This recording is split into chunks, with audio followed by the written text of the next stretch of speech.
Saudara-saudari, Injil kita pada hari ini diambil dari Injil Yohanes bab 15 ayat 26 dilanjutkan bab 16 ayat 4a.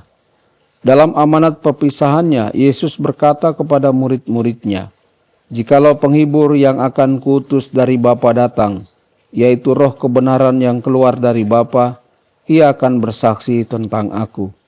Tetapi kamu juga harus bersaksi, karena kamu dari semula bersama-sama dengan aku.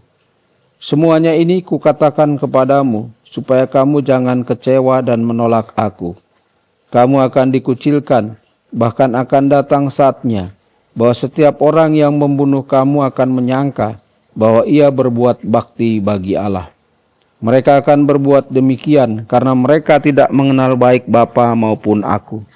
Tetapi semuanya ini kukatakan kepadamu, supaya apabila datang saatnya kamu ingat bahwa aku telah mengatakannya kepadamu."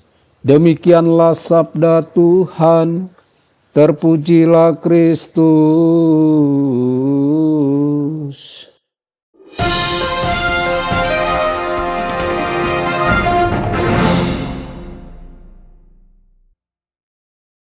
Dalam nama Bapa dan Putra dan Roh Kudus. Amin.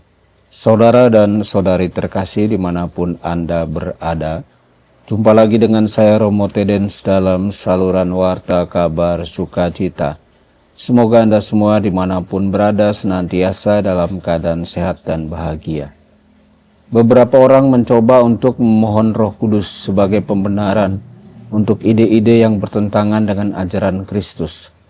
Sebuah pengamatan yang cermat terhadap Injil hari ini mengilustrasikan bagaimana hal ini tidak akan pernah sesuai dengan rencana Allah. Roh Kudus tidaklah bertentangan dengan pesan Kristus dan juga tidak mengerjakan rencana keselamatan yang berbeda dengan gereja Kristus. Roh Kudus adalah Roh Kristus dan Bapa. Tujuan kedatangannya adalah untuk bersaksi tentang Kristus. Setiap ilham Roh Kudus yang sejati menggerakkan kita kepada kesetiaan yang lebih besar, kepada kebenaran.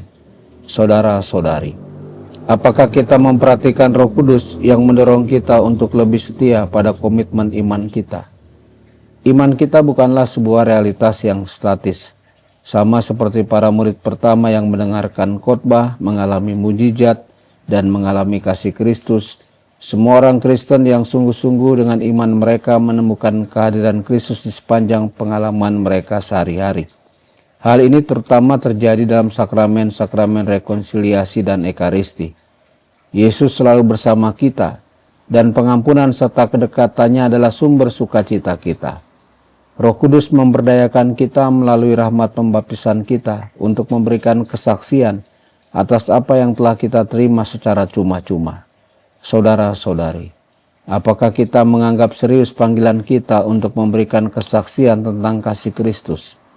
Apakah kita menyadari bahwa tindakan kesaksian kita yang pertama haruslah kesaksian tentang kehidupan Kristen yang sejati? Apakah kita ingat bahwa dalam tugas yang tampaknya menantang ini, kita harus sangat bergantung pada Roh Kudus? Kristus berbagi dengan para rasul yang berkumpul di ruang perjamuan bahwa menjadi saksinya tidak akan selalu disambut dengan penerimaan. Pertentangan tampaknya menjadi bagian yang tidak terpisahkan dari menjadi seorang Kristen.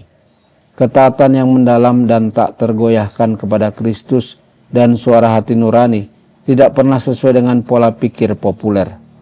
Menomorsatukan kehendak Allah di atas kehendak dunia. Bagian yang luar biasa adalah bahwa kita telah dijanjikan kemenangan akhir. Kristus mendahului kita dan Roh Kudus ada di sisi kita. Tuhan Yesus memberkati dan menyertai Anda semua.